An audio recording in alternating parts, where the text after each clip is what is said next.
Greetings, Kindred. I am Voivode Maquette, and welcome back to our World of Darkness and another episode of Level by Level, where in this playlist we are going through the various gifts and powers of Celerity. Tonight, specifically, we're going to be going over Traversal, which is such an interesting power of Celerity that I think most people would just overlook. This is more of a way of adding some cinematic magic to your game, and description is so important when it comes to Celerity, specifically Traversal.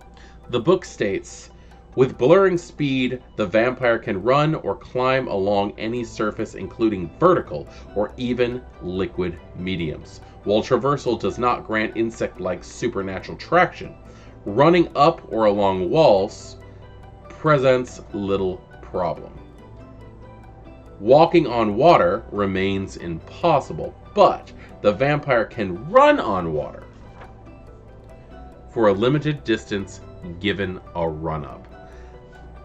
That is insanity. Now, I would never suggest that Celerity be used to walk on water, like literally walk on water. That would definitely take some type of blood sorcery or something to be able to do something like that. Maybe even levels of Protean, depending on what type of animal forms the character is trying to come up with.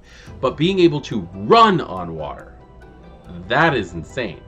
That is really cool. And that is something that I can actually see in my mind happening if somebody was going fast enough. Of course, I am a massive DC fan, and The Flash does it all the time, so that is a thing.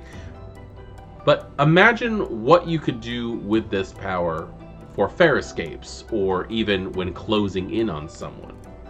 That is where I think this discipline shines. The cost is 1 rouse check, so just by activating the blood one time, you give yourself enough speed to run up walls vertically. That's crazy. That's fun. The dice pool is dexterity plus athletics. Obviously, I really couldn't see anything else being used in this case.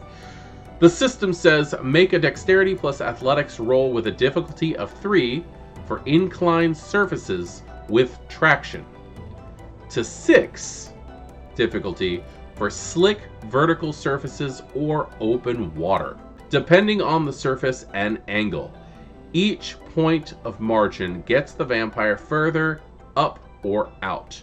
Margin of 0 gets to a close target. A margin of 1 to 1 further than that, and so forth. The storyteller should inform the player beforehand if a target is too distant to even attempt traversal.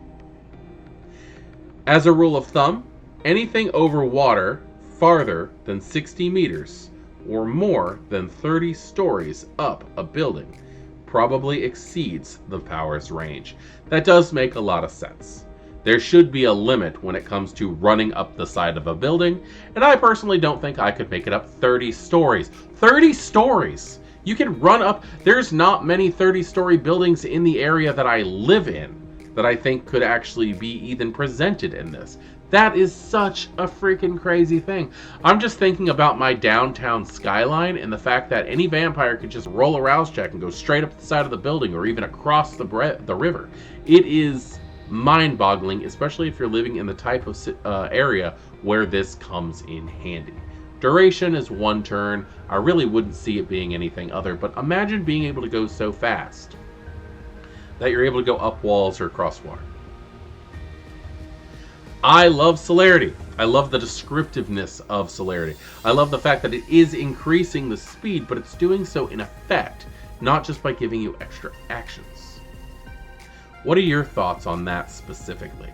Also, I do want to hear about your Traversal experience, both storytellers and players alike. But what are your thoughts on Traversal?